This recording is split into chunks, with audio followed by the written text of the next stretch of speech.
미역과 이것 함께 드시면 당뇨가 사라지고 치매가 예방됩니다. 평소 무심코한 이 행동 때문에 암과 치매에 걸릴 수 있습니다. 미역에는 풍부한 영양 성분이 있어 당뇨 예방, 골다공증, 심혈관 질환 예방, 암 예방 등 다양한 효능을 갖고 있기도 하죠. 그렇다면 미역은 어떻게 먹어야 암과 치매에 안 걸리고 우리 몸을 건강하게 만드는 보약이 될 수 있을까요? 미역국 끓일 때 고소한 들기름에 미역을 달달 볶아서 끓여 먹으면 정말 맛있잖아요. 그런데 절대로 미역을 볶을 때 들기름을 넣고 조리하시면 안 됩니다. 들기름은 오메가3 지방산과 혈관의 콜레스테롤을 제거하고 노폐물을 배출하여 혈관을 건강하게 해줍니다. 또한 동맥경화를 방지하여 심혈관 질환을 예방하고 뇌신경을 활발하게 하여 치매 예방에도 좋은 효능이 있습니다. 그런데 들기름은 다른 점이 낮아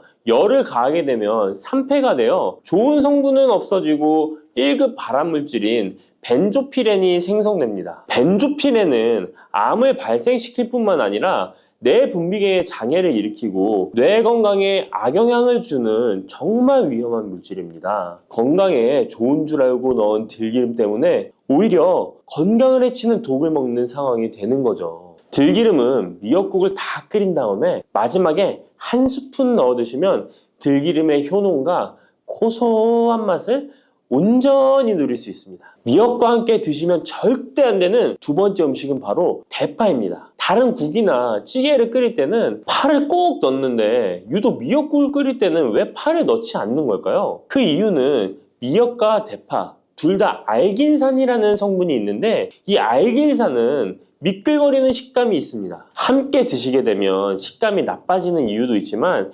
식감보다도 더 중요한 이유가 있습니다. 대파에는 인과 유황 성분이 있는데요. 미역과 대파를 함께 드시게 되면 대파 안에 인과 유황 성분 때문에 미역에 함유된 칼슘의 흡수를 방해받게 됩니다. 미역에는 칼슘이 엄청나게 많이 들어있는데요. 미역에 함유된 칼슘의 함량은 100g당 960mg이고요. 우유에 함유된 칼슘의 함량은 100g당 105mg입니다. 우유보다 9배 정도나 더 많다는 것이죠. 성인 기준 하루 칼슘의 권장 섭취량이 600mg에서 700mg 정도인데요.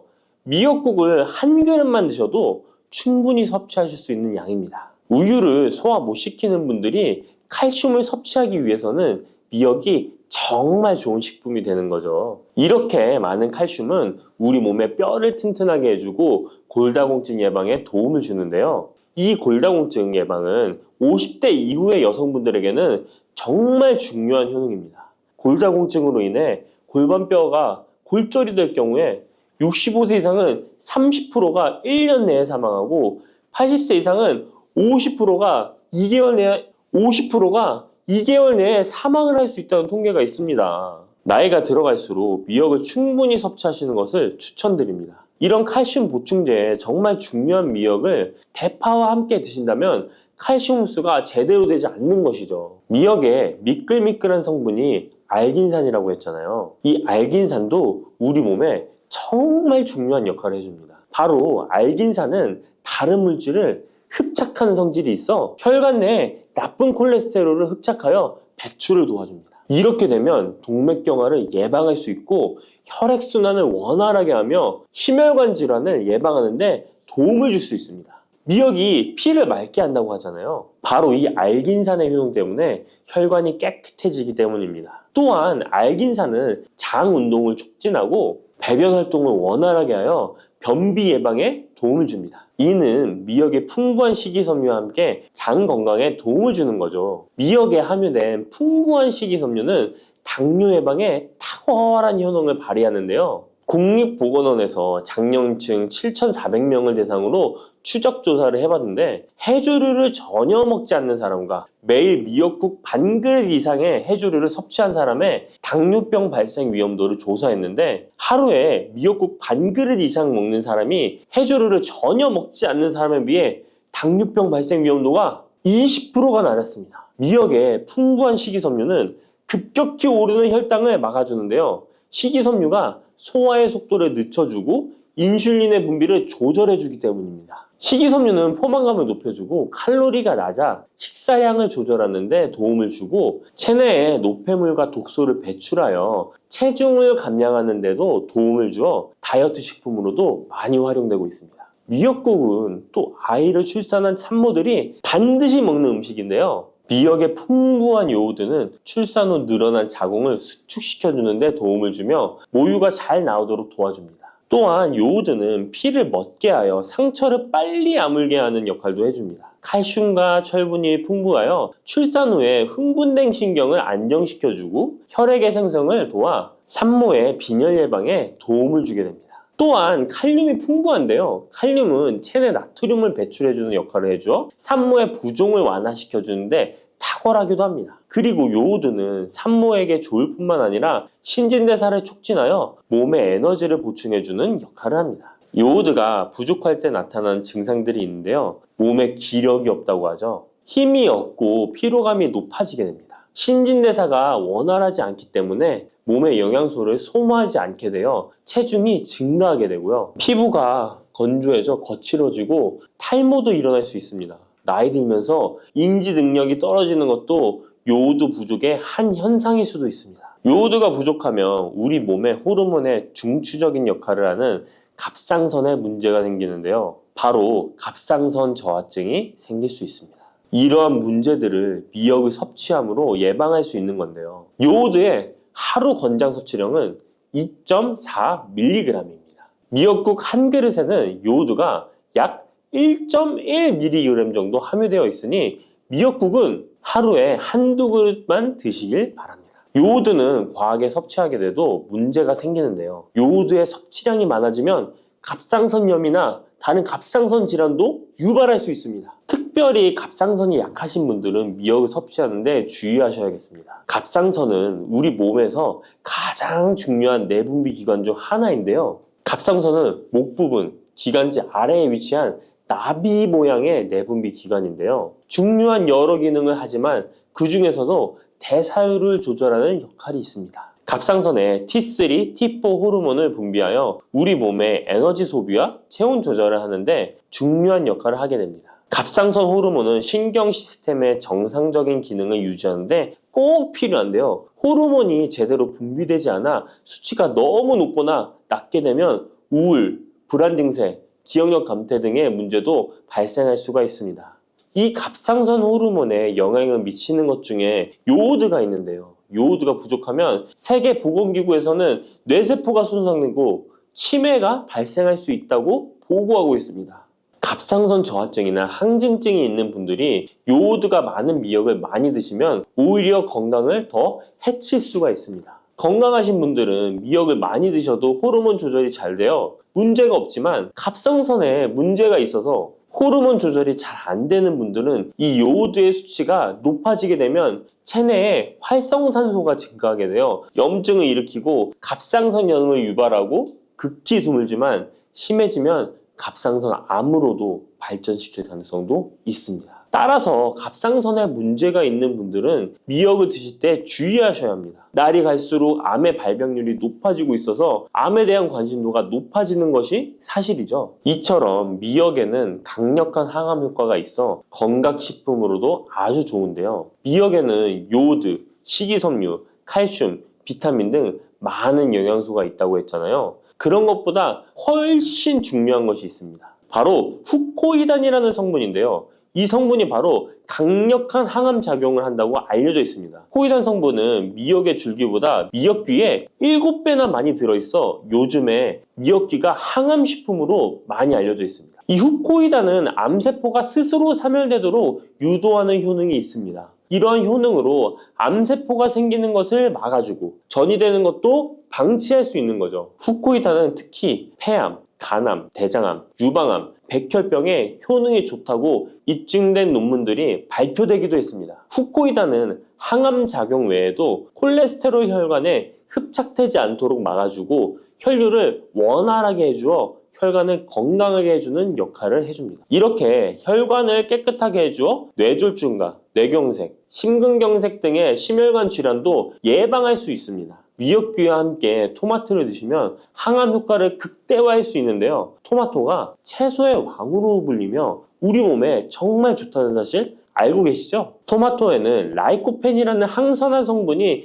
풍부하게 함유되어 있습니다. 라이코펜은 강력한 항산화 작용으로 몸 안의 활성산소를 제거하여 혈관을 건강하게 하고 염증을 제거하여 노화를 예방할 뿐만 아니라 미역의 후코유당과 만나 암세포를 제거하는 강력한 항암작용을 하게 됩니다. 미역과 함께 드시면 효과가 극대화되는 음식으로는 두부가 있습니다. 콩으로 만든 두부는 식물성 단백질이 풍부해서 건강식품으로 우리 식탁에 정말 많이 올라오죠. 두부에는 단백질뿐만 아니라 사포닌 성분도 풍부하게 함유되어 있습니다. 사포닌은 인삼, 홍삼, 더덕 등에도 풍부하게 함유되어 있는 성분인데요. 이 사포닌은 면역력을 강화하고 체내의 활성산소를 제거하여 노화를 방지하고 항암작용도 하여 암을 예방하기도 합니다. 정말 기적과 같은 성분입니다. 그런데 이 사포닌의 단점이 체내에 요오드를 배출하여 요오드 결핍이 있는 분들은 주의하셔야 하는데,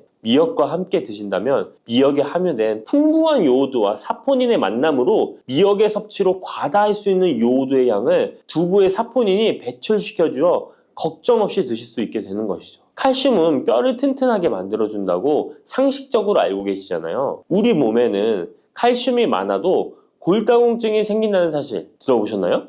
칼슘이 풍부한 우유를 많이 마시는 덴마크나 스웨덴 같은 나라에서 골다공증이 많다고 합니다. 오히려 많은 칼슘이 오히려 혈관이나 심장에 쌓여서 석회화를 일으켜 건강을 해치게 되는데요. 그렇다고 칼슘이 많은 음식을 안 먹을 수도 없고 어떻게 해야 할까요? 걱정하지 마세요. 해결책 바로 알려드릴게요. 그것은 바로 계란과 함께 드시면 해결됩니다. 계란에 들어있는 다양한 영양 성분이 오스테오칼신이라는 단백질을 활성화시켜 주는데, 이 단백질은 뼈를 강화하고 칼슘이 뼛속으로 제대로 흡수할 수 있도록 도와줍니다. 이 오스테오칼신을 활성화해주는 역할을 하는 게 비타민 K2인데, 우리나라에서는 허가가 늦게 나서 그동안 정식으로 섭취 못했던 비타민 K2도 지금은 허가가 나서 요새 영양제를 보면 칼슘과 마그네슘, 비타민 D와 비타민 K까지 같이 들어있어 칼슘의 흡수를 더욱 용이하게 만들어주는 영양제도 쉽게 찾아볼 수 있습니다. 그런데 이렇게 칼슘을 아무리 많이 섭취해도 흡수가 안 돼 그대로 혈관에 남게 되면 쌓이고 쌓여서 석회화를 유발시킬 수 있겠죠? 이처럼 미역과 계란을 함께 섭취하면 칼슘의 흡수를 도울 뿐 아니라 우리 몸의 pH 균형을 잡아주는 데도 중요한 역할을 해줍니다. 미역은 알칼리성 식품이고 계란은 산성 식품으로 같이 섭취하면 약 알칼리성 상태로 유지시켜줍니다. 게다가 소화에도 좋고 미역은 단백질과 잘 어울리니 계란과 함께 먹으면 소화도 잘 되고 우리 몸의 흡수도 잘 된답니다. 물렁한 복숭아 좋아하세요? 아니면 딱딱한 복숭아 좋아하세요? 사람들마다 본인이 좋아하는 복숭아의 종류가 따로 있죠. 백도, 황도, 천도, 요즘엔 신비 복숭아라는 것도 인기가 참 많은 것 같습니다. 냉장고에 뒀다 먹으면 달콤하고 부드럽고 향긋한 복숭아는 참 맛이 좋은데요. 여름철 대표 과일 중 하나인 복숭아도 함께 먹으면 의사들도 놀랄 만큼 몸에 좋은 음식도 있고, 또 복숭아도 잘못 드시면 우리 몸에 독이 될 수도 있습니다. 달콤한 과일인 복숭아는 당뇨 있는 분들이 꺼려하는 과일 중에 하나이기도 하는데요. 이 복숭아도 올바로 알고 드시면 당뇨가 있는 분들에게도 보약이 될 수 있습니다. 지금부터 복숭아와 함께 먹으면 보약이 되는 음식, 그리고 복숭아 드실 때 주의할 점과 복숭아의 효능까지 모든 것 알려드릴게요. 여름 과일의 여왕이라는 별명을 가진 복숭아는 더운 날씨에 다양한 영양소와 수분이 많아서 피로 해소와 식욕 증진에 도움을 줄 수 있습니다. 특히 복숭아에는 우리 몸에 흡수가 빠른 각종 당류와 수분, 비타민, 구연산 무기질 등이 풍부하게 함유되어 있어 더위에 지친 몸에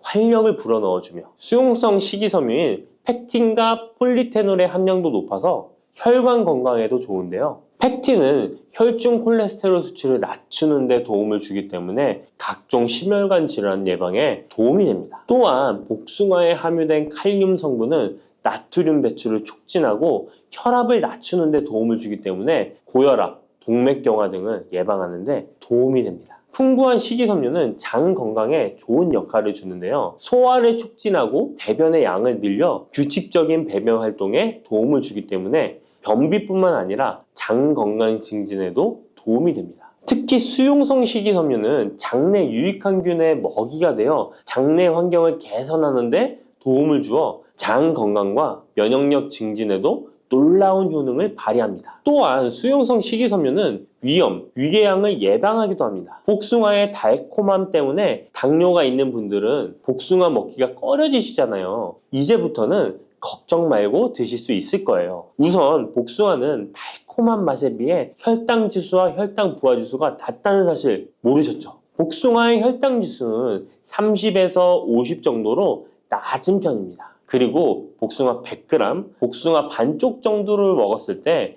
혈당 부하 지수는 3에서 5 정도로 낮답니다. 그렇기 때문에 당뇨가 있는 분들도 단단한 복숭아를 적당량 먹는다면 혈당에 큰 부담을 주지 않습니다. 게다가 복숭아는 다양한 항산화 성분이 풍부해서 당뇨 관리와 합병증 예방에도 도움이 됩니다. 특히 폴리페놀 성분은 인슐린 저항성을 개선하고 혈당 조절에 도움을 줍니다. 복숭아의 당뇨에 대한 효과는 연구 결과로도 입증되었는데요. 대한영양사협회에서 발표한 연구에 따르면 제2형 당뇨병 환자들이 12주 동안 하루에 200g 복숭아를 섭취했을 때 공복 혈당과 당화혈색소 수치가 감소했다고 밝히고 있습니다. 이 연구 결과는 복숭아가 당뇨 관리에 실질적인 도움이 된다는 걸 보여주고 있습니다. 다만 모든 복숭아가 당뇨에 좋은 건 아닙니다. 물렁한 복숭아는 좋지 않습니다. 조직이 단단해요. 체내에 소화되고 흡수되는 속도가 느린 딱딱한 복숭아를 드시는 것이 좋습니다. 단단한 복숭아를 드실 때 혈당이 급격하게 오르는 것을 막아줄 수 있습니다. 반면에 너무 물렁하고 당도가 높아 보이는 복숭아는 위험할 수 있습니다.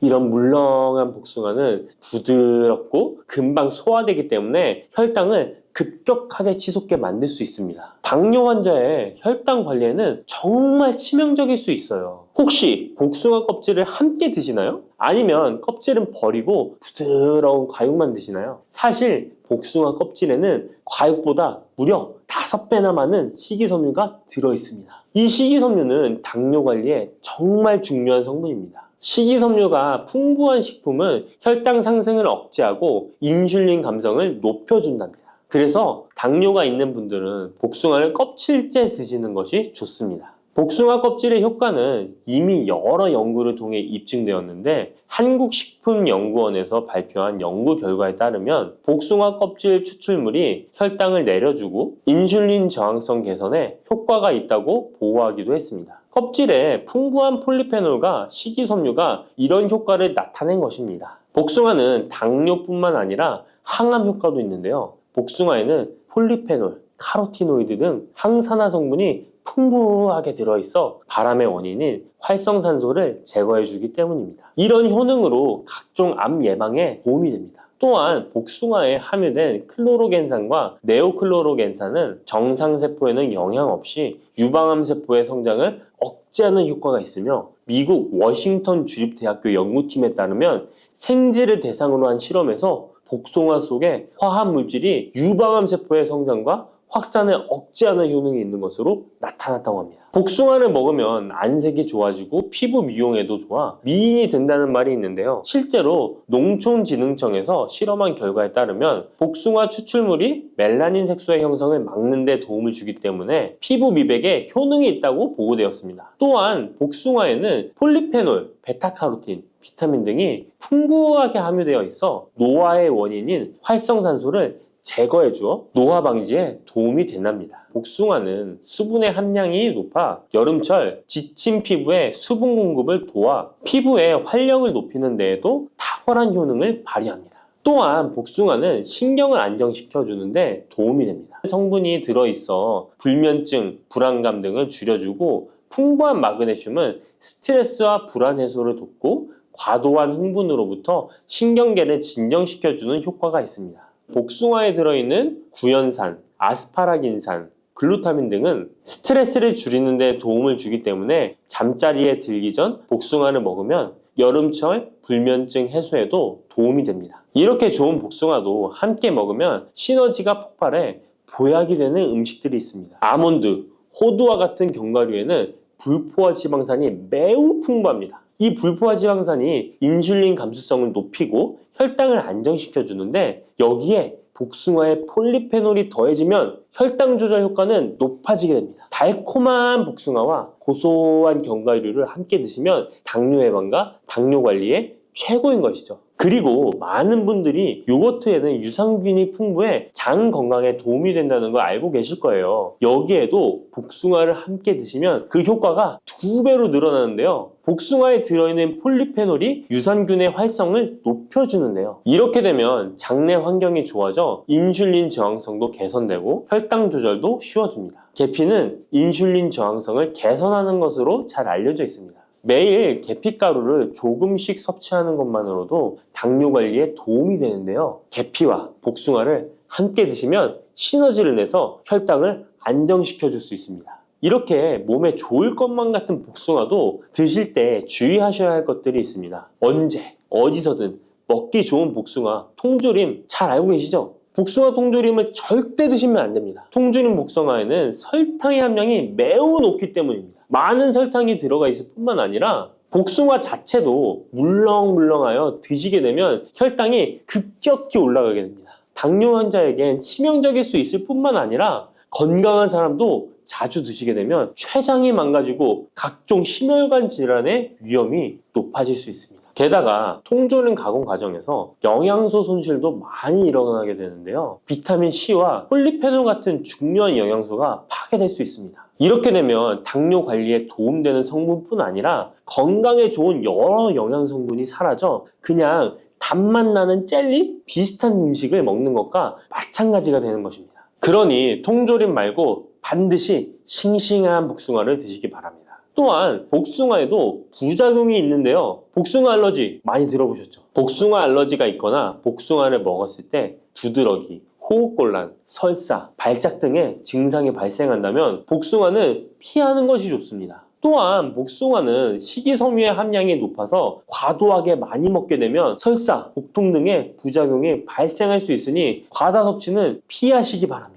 지방 함량이 높은 음식과 함께 섭취하면 복숭아의 유기산이 지방 분해를 막아 배탈을 유발할 수 있습니다. 복숭아 씨앗에는 아미그달린 성분이 많이 들어있기 때문에 과다 섭취 시 사이안 화물 중독에 의해 구토나 간 손상, 호흡곤란, 동공 확장, 현기증 등의 부작용이 발생할 수 있으니 복숭아 씨앗 섭취는 절대 하시면 안 됩니다. 복숭아 보관은 어디에, 어떻게 하시나요? 냉장고 아니면 상온에 보관하실 텐데요. 일단 복숭아는 구입한 당일이나 다음날 바로 드시는 것이 좋습니다. 상온에서 2에서 3일 정도 보관했다가 드시면 맛이 가장 좋습니다. 그런데 구매한 양이 많아 전부 못 드시게 되면 냉장 보관하시기 바랍니다. 냉장 온도는 5도 정도의 온도로 유지해 주는 것이 좋습니다. 너무 차갑게 하시면 단맛이 떨어질 수 있으니 추천드리지 않습니다. 그러면 냉장 보관한 복숭아는 바로 꺼내 먹어도 될까요? 시원해서 좋을 수 있지만 먹기 1시간 전에 꼭 상온에 꺼내 두었다가 드시는 것을 추천드립니다. 8도에서 13도 사이가 복숭아가 가장 맛있는 온도입니다. 상온에 잠시 두면 냉장고의 차가운 온도가 풀리면서 복숭아의 달콤함이 살아납니다. 부추와 이것을 함께 드시면 죽어가던 혈관이 살아나고 치매가 예방됩니다.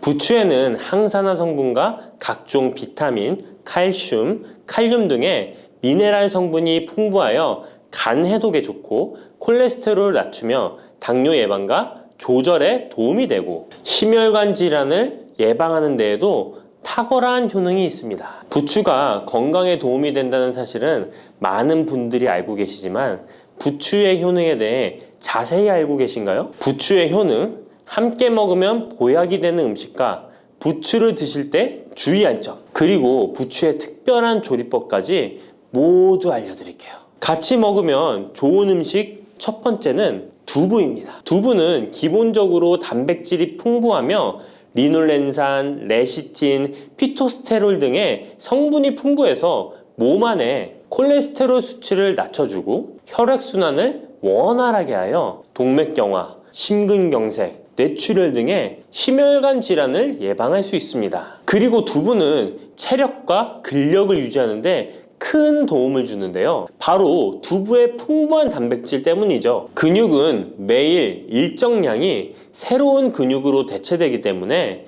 매일 단백질을 공급해줘야 하는데요. 우리 몸에 단백질을 공급해주기 위해 정말 유용한 음식이 두부인 것이죠. 또한 두부에는 콜린이 풍부한데 콜린은 알츠하이머성 치매를 예방하는데 탁월한 효능을 발휘합니다. 그리고 두부는 건강하게 장수하는 데 도움이 되는데요. 많은 과학자들의 연구 결과 건강하게 장수한 사람들의 특징이 식물성 단백질을 꾸준히 섭취했다는 사실을 발견했고, 동물성 단백질을 식물성 단백질로 바꿔 섭취했을 때 사망의 위험성이 낮아진다는 연구 결과도 있습니다. 이런 두부와 부추가 만나게 되면 심혈관 질환을 예방하는데 시너지 효과가 나오게 됩니다. 부추의 풍부한 황화아릴 성분이 혈관 내의 노폐물을 제거해주고 나쁜 콜레스테롤도 녹여주는 효과가 있는데요.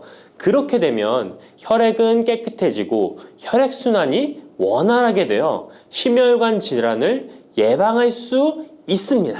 그리고 부추에는 칼륨이 풍부한데요. 칼륨은 혈관 내에 나트륨을 배출해주는 작용을 합니다. 나트륨의 농도가 높아지면 고혈압이 발생하고 증세가 심해지면 치매까지 유발할 수 있는데요. 부추의 칼륨이 나트륨을 배출해 주어 혈관의 문제를 미리미리 예방하여 고혈압뿐만 아니라 혈관성 치매까지 예방하는 효과를 누릴 수 있답니다. 문제는 부추를 먹어 이렇게 혈액순환이 좋아진다 해도 혈관 내에 호모시스테인이라는 성분은 부추를 드시는 것으로는 해결되지 않습니다. 호모시스테인은 체내에서 메티오닌이 대사되는 과정에서 생성되는 아미노산입니다. 이 호모시스테인이 혈관에 쌓이게 되면 혈관을 손상시키고 혈액 응고를 촉진하므로 심혈관 질환이 급증할 수 있습니다. 그런데 이때 두부를 함께 드시게 되면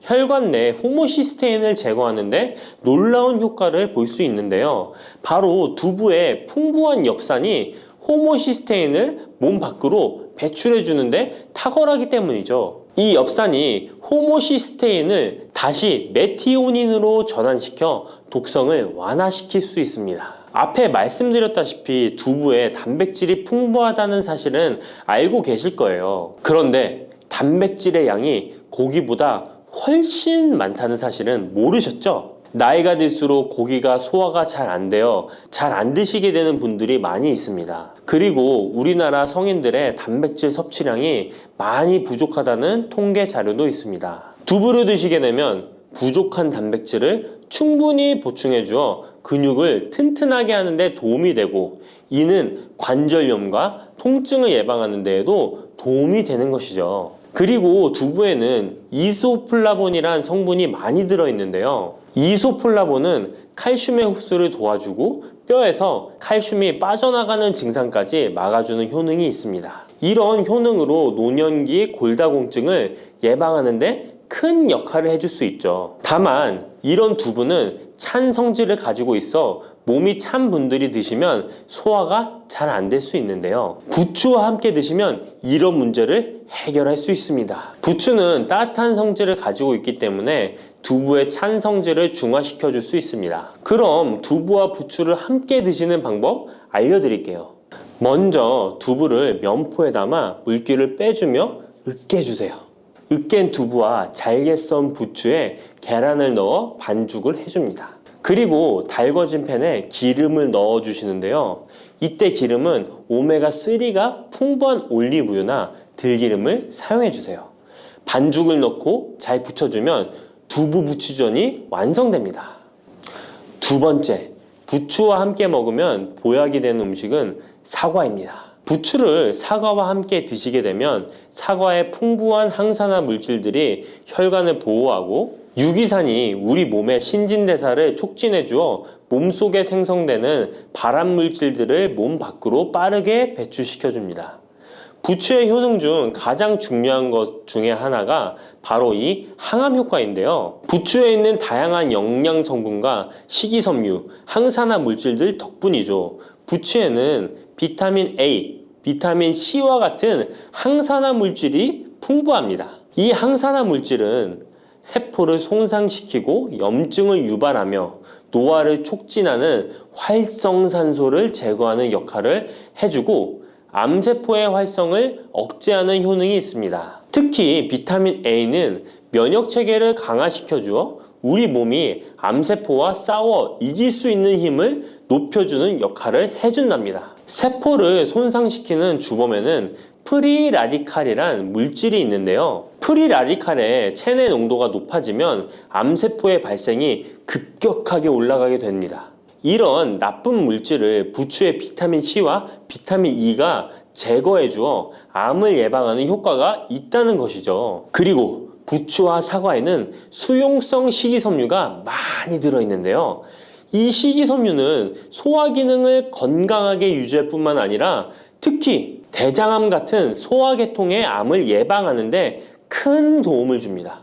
그리고 식이섬유가 풍부한 부추와 사과는 혈당 관리에 도움을 주어 당뇨를 예방하고 개선하는 데 큰 역할을 하는데요. 식이섬유는 혈관 내에 콜레스테롤을 배출하는 데 도움을 주고 당 성분이 장에서 천천히 흡수되도록 해주어 혈당이 급격히 오르는 것을 방지해 줍니다. 이렇게 되면 췌장에서 인슐린이 분비되는데 충분한 시간을 벌어주어 췌장이 혹사되는 것도 예방해 주는 것이죠. 그럼 부추와 사과는 어떻게 드시면 좋을까요? 먼저 각종 채소로 샐러드를 만들어 드실 때 부추와 사과를 채를 썰어 함께 드셔도 정말 맛있게 드실 수 있습니다. 그리고 부추와 사과를 함께 갈아서 주스로 만들어 드셔도 좋은데요. 만드는 방법도 아주 간단합니다. 먼저 잘 씻은 부추를 적당한 크기로 잘라주시고 사과도 가운데 씨를 빼고 적당하게 잘라줍니다. 믹서기에 넣고 물 1컵, 올리브 오일을 1스푼 넣어줍니다. 올리브 오일을 넣으면 부추의 영양 성분 흡수율을 몇 배나 올려줄 수 있습니다. 이렇게 넣고 갈아주기만 하면 부추 사과 주스 완성입니다. 세 번째, 부추와 함께 먹으면 보약이 되는 음식은 돼지고기입니다. 부추의 강력한 생명력은 지친 간을 되살리는데도 그 효능이 뛰어나 간에 쌓인 독소를 제거하는데도 효과적인데요. 부추에 함유된 베타카로틴과 클로로필 같은 간세포를 보호하고 간의 재생을 촉진해주는 역할을 해줍니다. 그리고 부추에 함유된 사포닌 성분은 지방간을 예방하고 간의 부담을 덜어주는데 많은 도움을 줄 수 있습니다. 또한 황화알릴이라는 성분이 풍부한데 이 성분은 간의 면역력을 강화해주고 간의 여러 질환을 예방해주는 효능이 있습니다. 여러분 혹시 글루타치온이라는 영양제 들어보셨나요? 부추에는 체내에서 이 글루타치온을 합성할 때 필요한 황화합물이 풍부하여 간의 해독작용을 높여줄 수 있습니다. 이때 돼지고기를 부추와 함께 드시면 우리 몸에 보약이 되는데요. 부추의 알레신 성분이 돼지고기의 비타민 B1의 흡수율을 높여줍니다. 또한 부추의 따뜻한 성질이 돼지고기의 찬 성질을 보완해 주어 소화가 잘 되도록 도와주고 위장 건강에 도움을 줄 수 있습니다.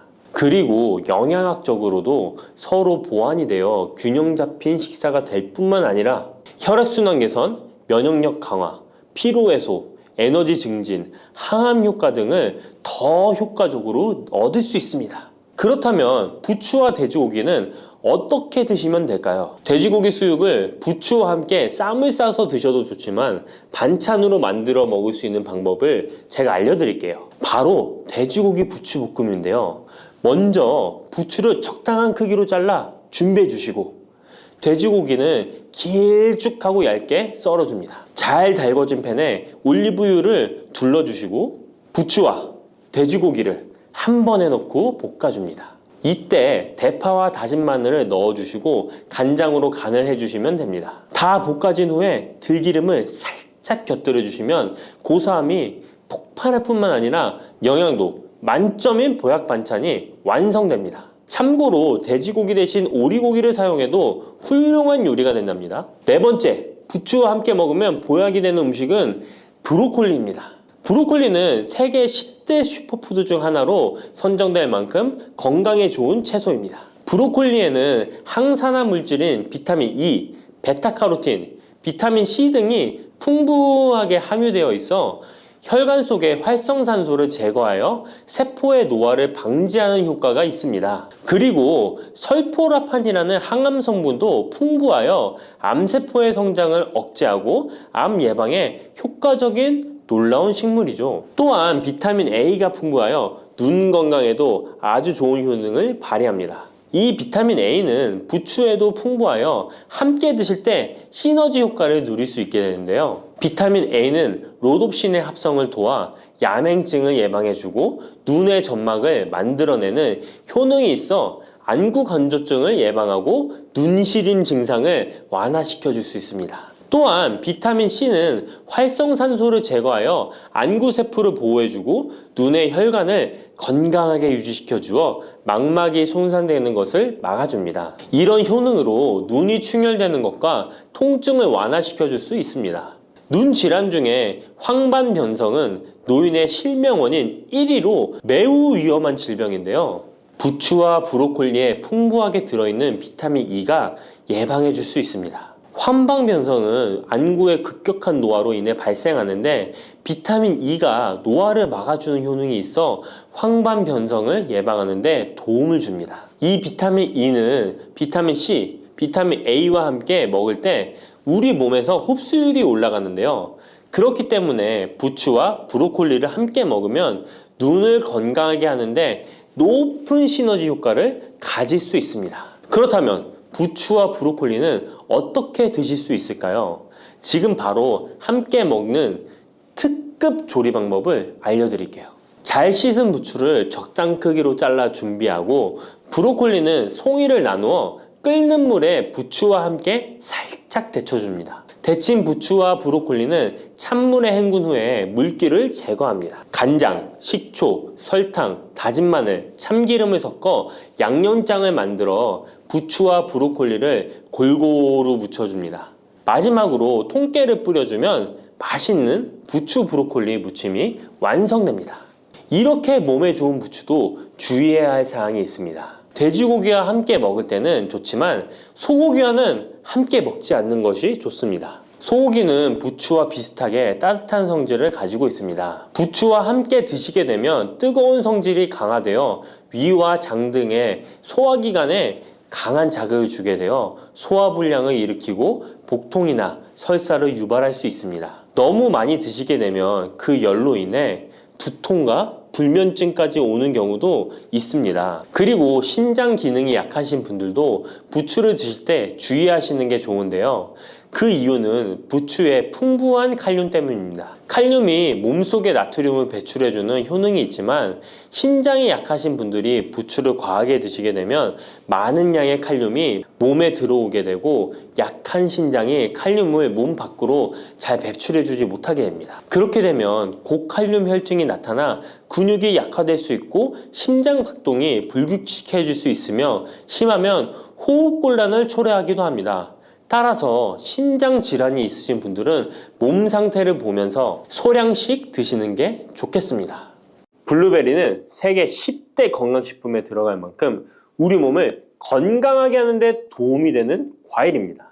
최근 10년간 소비량이 가장 많이 늘어난 과일이기도 한데요. 특히 50대 이상에서 급속도로 섭취량이 늘어나고 있습니다. 이렇게 섭취량이 급속도로 올라가고 있는 이유는 블루베리가 먹기에도 편하고 건강에도 좋다고 알려져 있기 때문인데요. 냉동 블루베리의 판매량도 함께 증가하고 있습니다. 냉동 블루베리를 씻지 않고 그냥 드시는 분들이 많아지고 있는데요. 누구는 그냥 먹어도 된다. 어떤 사람은 반드시 씻어서 먹어야 된다. 의견이 분분합니다. 영상을 통해서 블루베리를 먹는 방법과 블루베리의 효능, 함께 먹으면 안 되는 음식과 함께 먹으면 좋은 음식까지 블루베리에 대한 모든 것 알려드리겠습니다. 먼저 냉동 블루베리 씻어야 되느냐 그냥 먹어도 되느냐, 완벽하게 정리해드리겠습니다. 결론부터 말하자면 씻어서 드시는 것이 안전하다입니다. 먼저 냉동 블루베리를 구입하셨다면 식품의 유형을 확인하시기 바랍니다. 식품의 유형에 과체 가공품이라고 적혀 있다면 씻어서 냉동한 블루베리이기 때문에 그냥 드셔도 되긴 합니다. 그런데 식품 유형에 농산물이라고 표기되어 있다면 이것은 씻지 않고 냉동되어 유통된 블루베리이기 때문에 반드시 씻어서 드시는 것이 좋습니다. 그런데 간혹 식품의 유형이 표기되어 있지 않은 제품들도 있는데요. 이런 제품도 씻어서 드시는 게 좋겠죠? 2022년 한국소비자연맹에서 현재 시중에서 판매되고 있는 냉동과일, 블루베리, 망고, 딸기 등의 제품을 선정하여 안정성 평가를 했는데요. 과체 가공품 같은 세척과일 제품에서 미생물, 잔류농약, 곰팡이, 독소 등의 검사에서 규격 기준에는 적합하긴 했지만 미생물과 잔류농약이 검출된 제품들도 있었습니다. 이 자료를 바탕으로 한다면 냉동 블루베리 제품도 이미 씻어서 유통이 되고 있다고 할지라도 한번 씻어서 드시는 것이 좋겠습니다. 블루베리를 씻는 방법은 흐르는 물에 30초 정도만 씻어주면 되는데요. 깨끗이 씻는다고 블루베리를 물에 오래 담가두거나 흐르는 물에서도 오래 씻으면 안 됩니다. 블루베리에 함유된 안토시아닌 성분은 수용성이기 때문에 영양소가 다 빠져나가 버릴 수 있습니다. 잔류농약 또한 수용성이기 때문에 흐르는 물에 30초 정도만 씻어도 충분하니까 걱정하지 말고 드셔도 됩니다. 블루베리는 특별히 생과일보다 냉동 블루베리가 안토시아닌의 함량이 높아집니다. 시드니의 뉴사우스 웨일즈 대학의 연구진이 블루베리를 건조, 냉장, 냉동했을 때 핵심 영양소가 어떻게 변화되는지 실험을 했는데요. 안토시아닌의 함량이 블루베리 1g당 생과일일 때 7.2g이었는데 냉장 보관하여 2주가 지났을 때 5.7mg으로 줄었고 건조했을 때는 4.3mg으로 더욱 줄었습니다. 그런데 냉동 한 달 후에는 8.1mg으로 생과일 때보다 늘어났고 냉동 3달이 지나자 7.9mg으로 소폭 줄었지만 역시 생과일 때보다는 많은 함량이 확인되었습니다. 실험 결과만으로만 보면 블루베리는 냉동으로 드시는 것이 가장 많은 영양 성분을 섭취할 수 있다는 말이 되겠네요. 추가로 눈 건강이나 심혈관 질환, 당뇨 등에 도움이 많이 되는 이 안토시아닌 함량이 개런티된 영양제도 많이 나와 있으니 꼭 블루베리, 빌베리와 같은 영양제를 드시려면 건강기능식품으로 제조된 안토시아닌 함량이 최소 50mg 들어있는 제품을 드시면 좋겠죠? 그렇다면 다른 채소나 과일은 냉동했을 때 핵심 영양소의 함량이 어떻게 될까요? 영양소에 따라 보존력이 강한 것도 있고 약한 것도 있는데요. 딸기의 한 종류인 라즈베리는 폴리페놀이 핵심 영양소인데요. 생과일 때보다 냉동일 때 킬로그램당 폴리페놀의 함량이 100mg 정도 상승하는 것으로 나타났습니다. 당근의 경우에는 핵심 영양소가 베타카로틴인데요. 냉동 보관했을 때 3개월이 지나면 베타카로틴의 함량이 현저히 감소하는 것으로 확인되었습니다. 이렇듯 냉동 채소, 냉동 과일은 핵심 영양 성분에 따라 함량이 높아질 수도 있고 낮아질 수도 있습니다. 냉동 블루베리를 구입하셔서 보관할 때는 주의할 사항이 있습니다. 판매되는 냉동 블루베리는 대량으로 포장되어 있는데요. 한 번에 드실 수 없는 양이죠. 냉동 블루베리는 해동해서 드시게 되면 녹으면서 안토시아닌까지 함께 녹아 나오기 때문에 냉동실에서 꺼내 바로 드시는 것이 좋습니다. 혹시나 해동이 되었다면 다시 냉동하시면 안 됩니다. 해동이 되면서 미생물이 증식을 하게 되며 그 상태로 냉동을 하면 미생물까지 함께 냉동이 되고 그것을 드시게 되면 복통, 설사를 유발할 수 있습니다. 자, 이제 블루베리의 효능에 대해 알아보겠습니다. 블루베리의 핵심 영양소인 안토시아닌은 폴리페놀의 일종으로 식물에 많이 함유된 청자색을 띠는 성분인데요. 블루베리의 색깔이 짙은 보라색을 띠는 것이 바로 안토시아닌 때문입니다. 안토시아닌의 과일별 함량에서는 빌베리, 블루베리가 가장 높은 함량을 가지고 있는 것으로 알려져 있는데요. 안토시아닌 함량이 높고 좋은 빌베리, 블루베리일수록 드셨을 때 입안에 보랏빛으로 착색이 심하게 되는 경우가 많아요. 인공색소가 아니기 때문에 전혀 걱정 안 하셔도 되고 10분 정도 지나면 자연히 없어지니 시중 빌베리, 블루베리가 포함된 건강기능식품을 드셨을 때 착색이 되더라도 전혀 걱정 안 하셔도 됩니다. 안토시아닌의 가장 큰 효능은 눈을 건강하게 한다는 것입니다. 안토시아닌은 로놉신의 제합성을 촉진하여 시력을 보호하고 백내장, 안구 건조증, 망막염 등의 눈 질환을 예방합니다. 눈의 피로와 노화를 방지하며 초기 근시도 예방하는 것으로 알려져 있습니다. 또한 강력한 항산화 물질인 안토시아닌은 체내 활성산소를 제거하여 세포의 노화를 방지해 주는데 뇌세포의 노화까지 예방을 합니다. 폴리페놀 성분인 안토시아닌은 뇌의 신경세포를 보호하고 신경 전달 물질의 분비를 촉진하여 뇌의 기능도 향상시키며 뇌의 해마를 자극하여 기억력을 향상시키고 치매를 예방하는 데에도 효과적입니다. 테로스틸벤 성분이 뇌의 신경 전달 물질인 도파민과 노르에피네프린의 분비를 촉진하여 집중력을 향상시키는 데에도 도움을 주는 것으로 알려져 있습니다. 간단히 말하자면 블루베리를 꾸준히 섭취하시면 기억력, 집중력을 향상시키고 치매를 예방하는 데에도 조금이나마 도움을 줄 수 있다는 것이에요. 또한 활성산소를 제거하는 안토시아닌은 피부 미용에도 좋은 효능을 발휘하는데요. 피부 노화를 방지할 뿐만 아니라 염증을 제거하고 억제하는 효과도 있어서 여드름, 피부를 개선하는 데에도 도움이 됩니다. 또한 비타민과 미네랄이 풍부하여 피부를 건강하게 유지하고 풍부한 안토시아닌과 비타민C는 피부의 수분을 유지하는 데 도움을 주어 주름을 예방하고 피부톤을 밝게 하는 데에도 도움을 줍니다. 그리고 풍부한 식이섬유는 장의 운동을 촉진시켜주고 장 내의 노폐물을 흡착하고 배출시켜 피부 트러블을 개선하는 효과도 있습니다.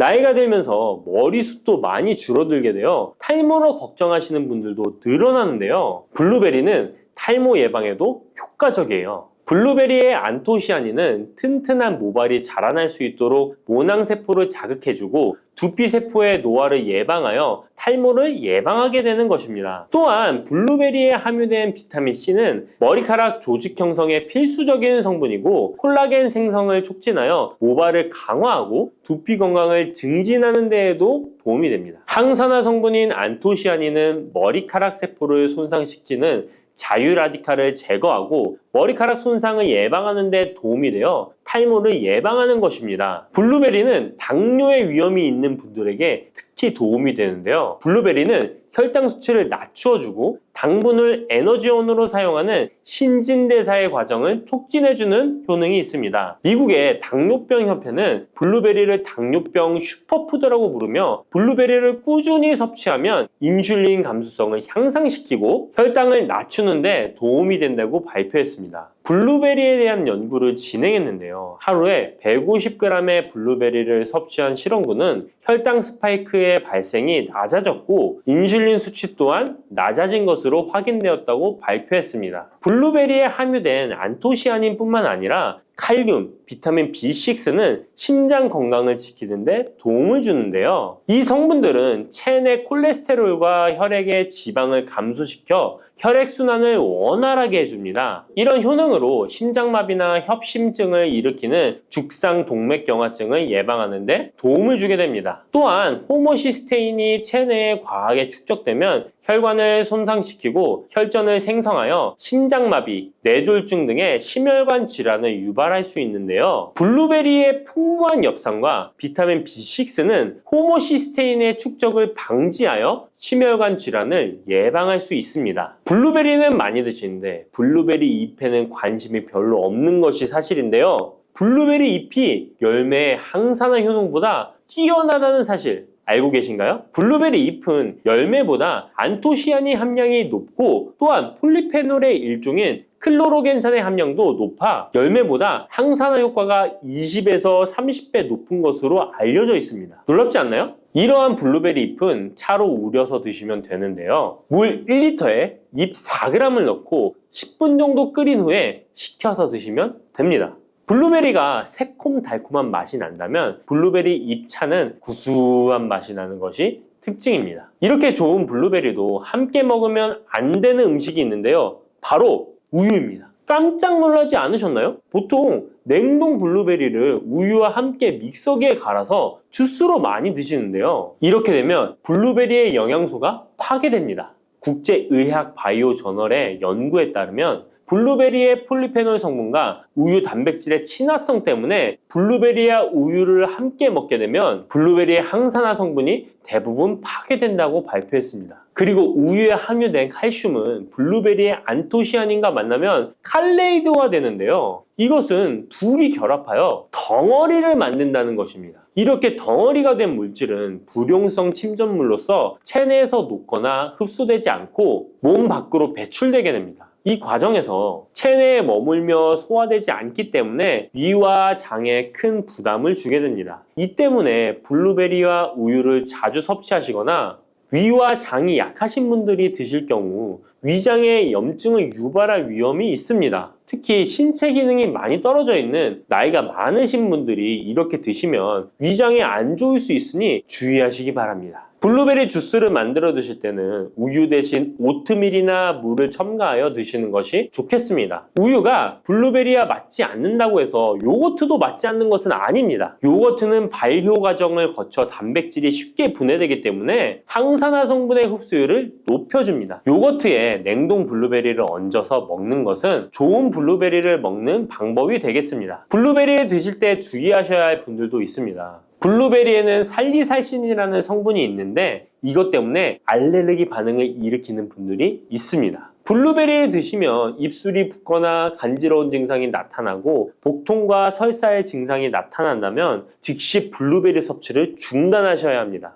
그리고 블루베리에는 혈액을 묽게 만드는 비타민 K가 풍부하게 함유되어 있는데요. 심장질환이나 뇌혈관 질환 등으로 이미 아스피린과 같은 혈전 용해제를 복용하고 계신 분들이 블루베리를 과잉 섭취하게 되면 문제가 발생할 수 있으니 섭취를 주의하셔야 합니다. 또한 사람에 따라서 블루베리가 일시적으로 혈당을 낮추는 효과가 있기 때문에 당뇨가 있는 분들이 블루베리를 과잉 섭취할 경우에 저혈당 증세도 나타날 수 있습니다. 어떤 음식이든 각자 자신의 체질에 맞게 드시는 게 가장 좋겠습니다.